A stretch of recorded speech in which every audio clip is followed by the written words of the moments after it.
Olá, família! Tudo bem com vocês? Comigo está tudo ótimo, graças ao nosso bom Deus. Estamos começando mais um próximo passo. Hoje nós vamos falar como recomeçar após uma traição. Sim, ainda estou com a minha garganta debilitada, mas bem melhor. Agradeço a todas as mensagens de carinho, desejando melhoras e certamente as orações de vocês. Tudo isso contribuiu e tem contribuído para a minha melhora. Eu fico muito feliz por isso. E eu já quero convidar você, se porventura você não conhece o nosso curso de formação terapêutica, se você não conhece os nossos cursos de restauração pessoal, de casamento, para melhorar o seu casamento, e se você ainda não teve acesso ao meu contato para agendar sessões ou videochamada para esclarecimento de dúvidas, acesse manualdocasamento.net, lá você vai encontrar tudo isso e mais algumas coisinhas, tá bom? Família, dito tudo isso, vamos para o vídeo de hoje? Que o vídeo de hoje está muito interessante. Deixe-me projetar aqui. Pronto. Tema de hoje: como recomeçar após uma traição. O que eu mais escuto relacionado a esse tema, na verdade não é uma pergunta, é uma afirmação. Diego, meu casamento acabou, minha vida pessoal acabou, não há mais nada que eu possa fazer. Por que eu estou dizendo que não costumo ter perguntas em relação a isso ou afirmações? Aí agora vem o primeiro entendimento desse vídeo que você precisa de fato entender. Você não ouvirá ninguém enquanto estivesse ouvindo. Vamos compreender isso daqui. A nossa mente, ela é um campo muito seguro. A sua mente, ela projeta. Você acha que você está solta no espaço, entregue a uma aleatoriedade, a uma série de fatores desconhecidos, mas não, a sua mente, ela mapeia por onde você vai andar. Tudo aquilo que você foi aprendendo ao longo da vida, ela utiliza isso como um mapa para onde você vai seguir. Então você tem uma série de pré-conceitos sobre tudo, ou seja, sobre todas as coisas da vida, você tem uma opinião formada, você tem um posicionamento, por mais que você nunca tenha parado para se aperfeiçoar, para compreender de fato sobre um determinado assunto, mas você tem uma compreensão sobre aquilo. Isso é do ser humano, então você tem isso em você. Quando veio a traição, naturalmente a sua mente, todo esse desconforto que você passa, é por quê?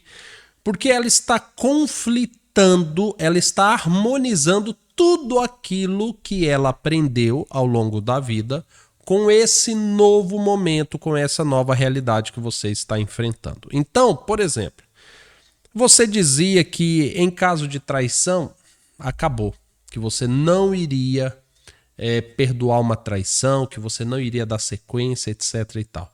De repente a traição aconteceu, mas teve tantas coisas envolvidas que você sim pondera o perdão, que você sim quer restaurar o seu casamento.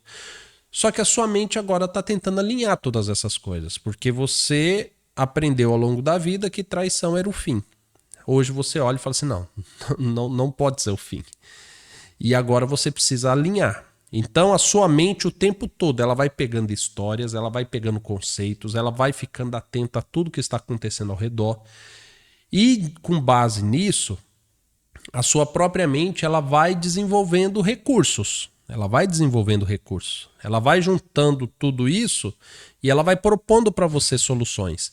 Então quando a gente fala, por exemplo, na reconciliação, a sua mente já tentou milhões de coisas. Já fez ligações, já mandou mensagens, isso, aquilo, mais aquilo, outro, e não está dando certo. E hoje você está aqui nesse vídeo porque você quer recursos, porque você quer recomeçar, porque houve uma traição. Então a primeira coisa que você precisa entender é que enquanto você estiver ouvindo o seu inconsciente, enquanto você estiver preso nos seus preconceitos, você não vai conseguir ouvir ninguém. Então, quando eu abordo determinados assuntos, por exemplo, eu vou trazer algo aqui para você da minha experiência pessoal. Eu lido com acompanhamentos de casais, de pessoas que estão no deserto. E muitas das vezes as pessoas fazem pacotes de sessões, então eu vou acompanhando toda semana. Existem momentos em que eu me deparo com pessoas que estão presos nos seus preconceitos. E, sinceramente, de tantas técnicas que eu já tentei abordar ao longo de uma década lidando com isso, a conclusão que eu chego é que quando a pessoa ela tem ainda alguns recursos na sua mente do que ela pode fazer, de como ela pode fazer para reconquistar seu casamento, ela não vai ouvir você. Então, qual deve ser a minha preocupação? Qual deve ser a sua preocupação se você for aconselhar alguém? É você simplesmente entregar a verdade. Você entrega a verdade. A pessoa ela vai guardar aquilo. Lá na frente, quando esgotar os recursos, o que vai ter restado é a verdade. E aí então ela passa a considerar algo que você falou. Isso é tão interessante porque eu já tive pessoas que estavam presos nisso, e aí eu fazia sessões, a pessoa ia embora por causa desses conceitos, passava 1 ano, 2 anos, a pessoa voltava. E aí nós fazíamos novamente mais algumas sessões. Eu já tive pessoas que me procuraram no intervalo de 5 anos. 5 anos. E aí você imagina uma pessoa que ouviu uma verdade e levou 5 anos para ela compreender aquela verdade. Tudo porque ela passou 5 anos presa na sua própria cabeça. Ela pensava, não, meu marido vai voltar, minha esposa vai voltar. Não, se eu fizer desse jeito, é certeza que volta. Só que qual era a fonte dessa pessoa? Qual a referência dela? Isso era coisa da cabeça dela. E de repente demorou 5 anos para ela olhar e falar assim, aquilo que o Diego falou é verdade. Peraí, deixa eu voltar lá ver se ele tem mais alguma coisa para me fornecer. Entende? Então, a minha experiência, o tempo, me faz ver isso e eu preciso transmitir isso para você. Enquanto você estiver afirmando que o seu casamento acabou, que a sua vida pessoal acabou e que não há nada mais que você possa fazer, essas frases, essas afirmações, elas são verdades na sua cabeça. Então, na sua cabeça, realmente aconteceu uma traição, acabou tudo, não há nada que eu possa fazer. E você não vai conseguir fazer nada enquanto esse pensamento for predominante. Você não vai conseguir ouvir ninguém enquanto você estiver se ouvindo. Enquanto você estiver se agarrando nos seus próprios conhecimentos, você não vai sair do lugar. Isso é um conselho de Salomão. Não se estribes no seu próprio entendimento. Ou seja, você obteve uma conclusão que saiu, fonte, minha cabeça. Poxa, peraí, pode ser que seja bom, mas eu preciso avaliar. Eu preciso entender se realmente isso que está na minha cabeça faz sentido, se isso tem coerência. Eu vou procurar saber com outras pessoas que já lidaram com isso. Eu costumo dizer que nessa questão de restauração, eu não lido com questões instintivas. Eu não parto do pressuposto, não, mas eu passei por isso e eu fiz isso, deu certo, então isso vai dar certo para todo mundo. Eu não parto desse pressuposto. Eu parto de um pressuposto que cada pessoa é um caso à parte. Eu parto do pressuposto de que a Bíblia nos orienta, ela nos dá uma regra a ser seguida. Eu parto de um pressuposto psicológico que cada pessoa tem as suas variáveis, ainda que essas variáveis sejam previsíveis. E com base nisso tudo, eu preciso chegar em determinadas conclusões. Entende? Por causa disso, a primeira coisa que você precisa entender, enquanto você estiver com essas afirmações na sua cabeça, seu casamento acabou, minha vida acabou, não há nada que eu possa fazer, você vai estar fechado para ouvir qualquer outra coisa. Quanto tempo você vai ficar fechado para isso? Eu não sei. Eu espero que esse vídeo vire a chave. E se esse vídeo estiver virando a sua chave, eu virar essa chave até o final, coloque nos comentários para mim. Deixe registrado que nesse dia a sua chave virou. Que você entendeu que essas conclusões, essas sentenças são coisas da sua cabeça. tá bom? Segunda coisa que você precisa entender. Já que você está sentenciando que o seu casamento acabou, que a sua vida acabou, que não há mais nada que você possa fazer, entenda que a traição, ela não precisa ser o fim do seu casamento.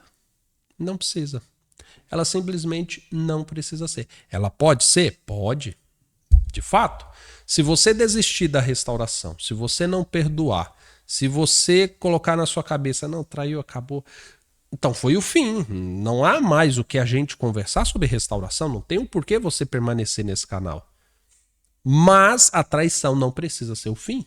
Você pode começar a olhar para a traição e entender que traições, adultérios só acontecem em casamentos. Isso é um problema do casamento.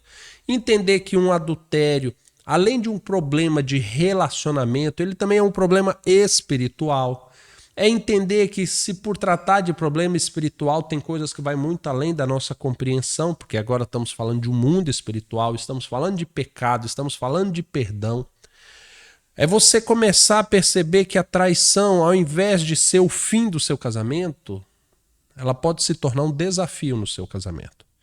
Entender que a partir da traição, você pode sair dela extremamente blindado contra novas traições. Você pode sair com muita experiência para instruir seus filhos, seus netos, seus amigos, para que também não caiam nisso. A experiência com esse pecado terrível pode fazer com que você saia dele extremamente mais próximo de Deus. Claro, porque diante do pecado você vai ao Senhor em busca de perdão, você se santifica. Você leva a sério um casamento que por anos você não levou a sério. E com base nisso, a traição ele pode vir a ofertar para você, já que na sua cabeça ficou esse pensamento de que agora acabou, minha vida acabou, a traição ela pode ser um marco de um recomeço. Então perceba que definitivamente a traição não precisa ser o fim do casamento. Não precisa. Pode ser o fim? Pode. Você pode decretar, não, acabou aqui meu casamento. Isso vai haver implicâncias espirituais na sua vida? Vai. Porque você fez um compromisso até a morte. Se um dia a pessoa queira voltar, se ela se arrepende tudo, com Deus você tem uma obrigação. É interessante, né? As pessoas falam assim, não, Diego, mas tem o livre-arbítrio. Livre-arbítrio existe até o momento que você constitui um compromisso. Casamento é um compromisso até a morte. Ah, mas meu marido me traiu, eu tenho o livre-arbítrio de não querer voltar. Você tinha o livre-arbítrio de não casar. Uma vez que você casou, a Bíblia diz que o perdão é o único caminho que você tem. Ou seja, a reconciliação, insistir no casamento, se esforçar para que ele dê certo, sangrar se necessário for para que ele tenha êxito, isso se torna uma obrigação. Seu livre-arbítrio relacionado a casamento, ele acaba quando você decide se casar. Mas outro dia a gente fala sobre isso. Outra coisa que você precisa entender, que a traição não é a pior coisa que poderia ter acontecido. A gente sempre costuma, né, o brasileiro principalmente, isso é coisa da nossa cultura, mas se estende a outras nações também. Mas eu confirmo para você, pela minha experiência que eu tenho com outras culturas internacionais, de que não são todos que consideram que a traição é a pior coisa igual o brasileiro. Você encontra uma pessoa, ela está arrasada, destruída, o que aconteceu? Fui traído. E você lida com pessoas em outras culturas e para eles aquilo não foi o fim da vida. Naturalmente aquilo gera um grande dano.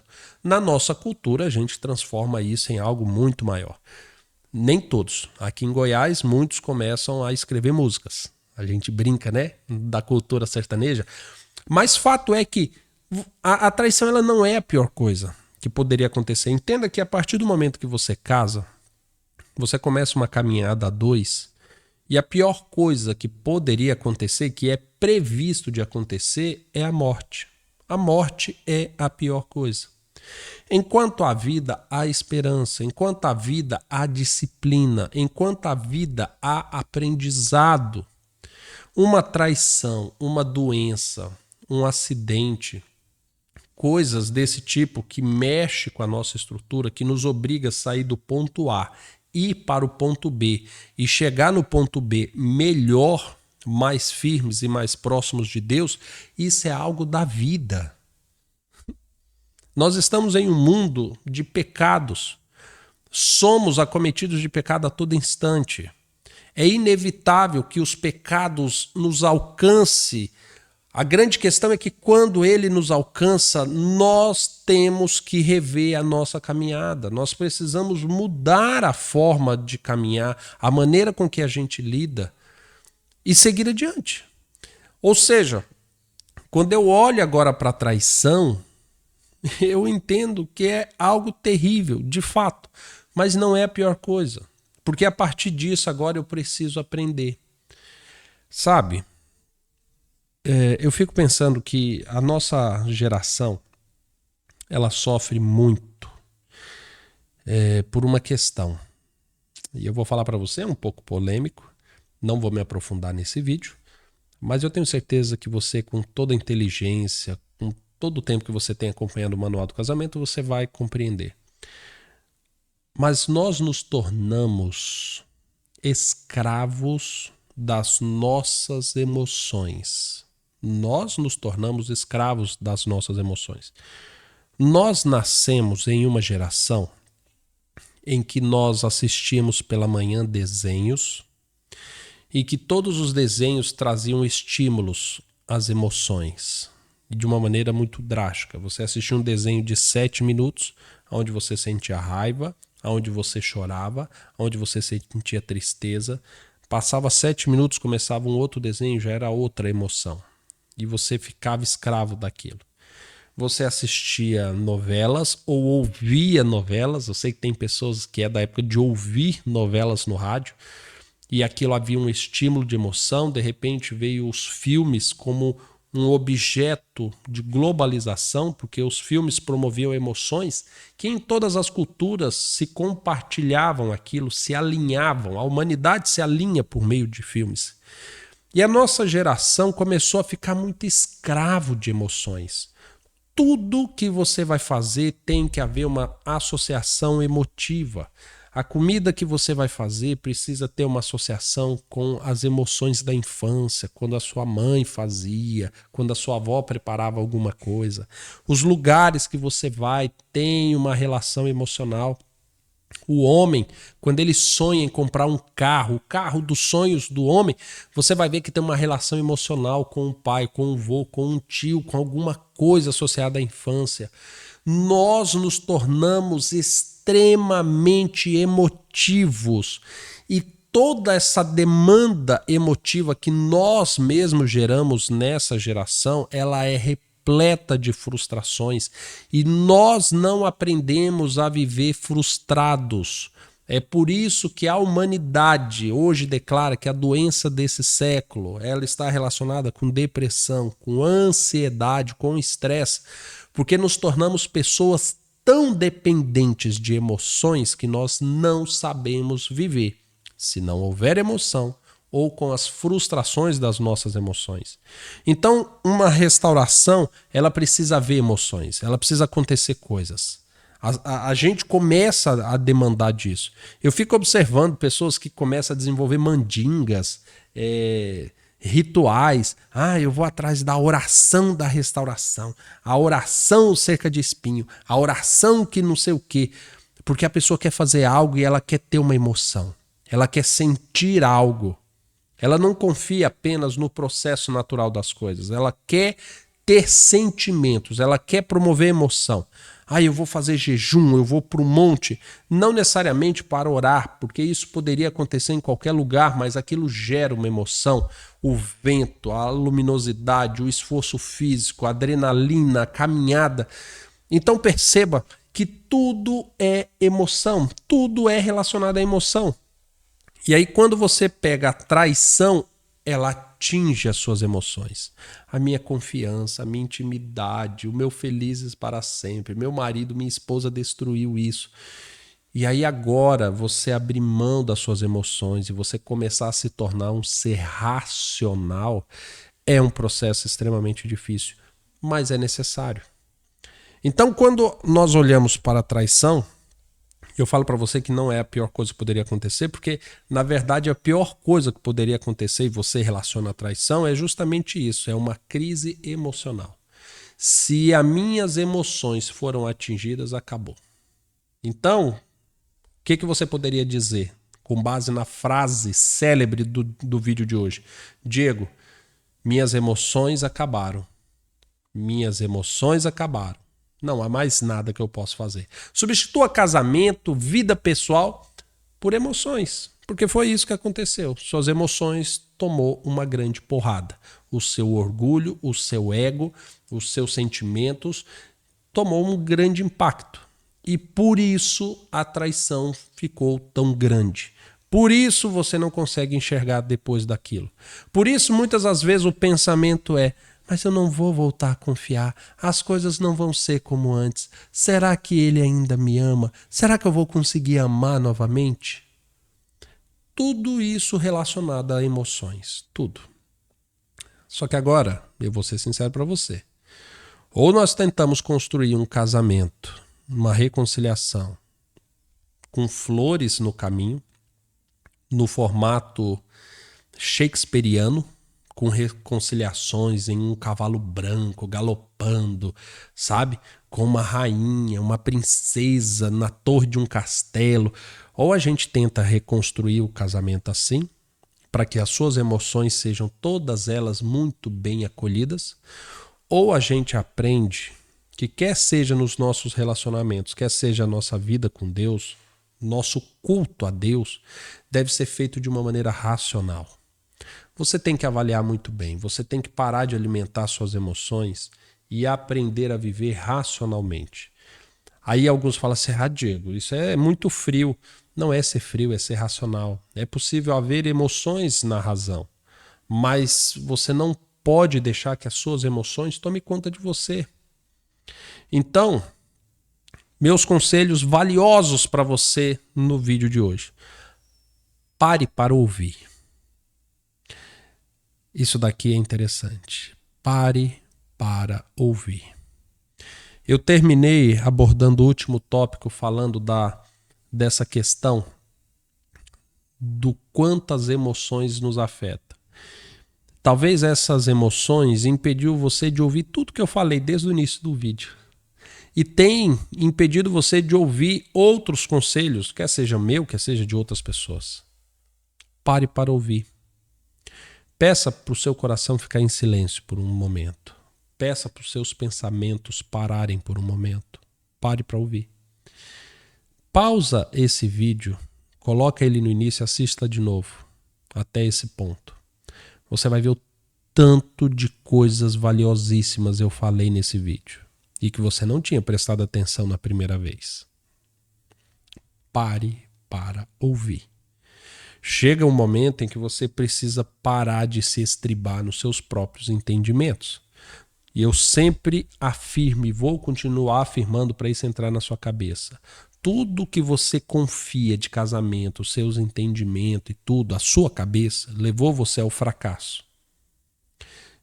Vai ter um momento que você vai ter que parar de ouvir a sua própria cabeça. Você vai precisar. Então, pare para ouvir. Esse é meu primeiro conselho para você. Meu segundo conselho valioso é o seguinte: não pare a caminhada. Continue. Muitas das vezes, na nossa cabeça, nós desenhamos a traição, a separação, o divórcio, essa crise, como o fim. Simples assim. Nós olhamos, é o fim, acabou aqui. E muitas das vezes nós paramos, interrompemos a nossa caminhada. Não, daqui agora eu não sigo mais. Até aqui eu estava tentando ser uma melhor esposa, um melhor marido, melhorar a comunicação, ficar mais perto da minha família, mas com a traição. Ei, continue. Continue. Continue a sua caminhada. Continue. Continue buscando ser um melhor marido, ser um melhor pai, ser uma melhor mãe, ser uma melhor esposa, ser um melhor filho, ser uma melhor filha. Continue. Não pare. E com base nisso, a nossa atividade do dia é justamente o quê? Planeje a sua vida. Os próximos, vamos colocar aqui, 6 meses, 8 meses, até o final do ano. O que você vai planejar? Planejamentos de vida a curto prazo, até dezembro. Por um acaso você vai se inscrever para vir aqui no Recanto das Estações no final do ano? Você sabe que o encerramento do próximo passo vai se dar aqui, agora, no ano de 2024, em dezembro, né? Eu vou deixar a data na descrição do vídeo. E aí, isso vai estar em um dos seus planejamentos para o final do ano? Além disso, o que mais que você vai planejar a curto prazo? Vamos continuar a caminhada. Vamos quitar o carro, vamos trocar de carro, vamos comprar um carro, vamos comprar uma moto, vamos reformar a casa, pintar a casa, vamos trocar os móveis. A médio prazo, vamos terminar a faculdade? Vamos fazer uma nova faculdade? Vamos fazer uma nova graduação? Vamos fazer uma pós-graduação? Que tal um mestrado? Vamos começar um projeto que está parado há muito tempo? Sabe aquele sonho de conhecer um determinado país, de fazer uma determinada coisa? Vamos colocar um cronograma nisso? A longo prazo, princípios, valores, legado, o que nós vamos construir? Continue sua caminhada. Eu sei que a proposta do vídeo foi como recomeçar após uma traição. Meu conselho para você é que não há o que recomeçar. Apenas continue. Se reestruture, comece a parar para ouvir as outras pessoas, para que você avalie bem as decisões que você tem que tomar. Mas continue. Eu espero que Deus te abençoe, que você consiga fazer esse planejamento de vida. Se você precisar, estarei à sua disposição. No mais, nos vemos em um próximo vídeo. Fiquem todos com Deus. Até mais, tchau, tchau.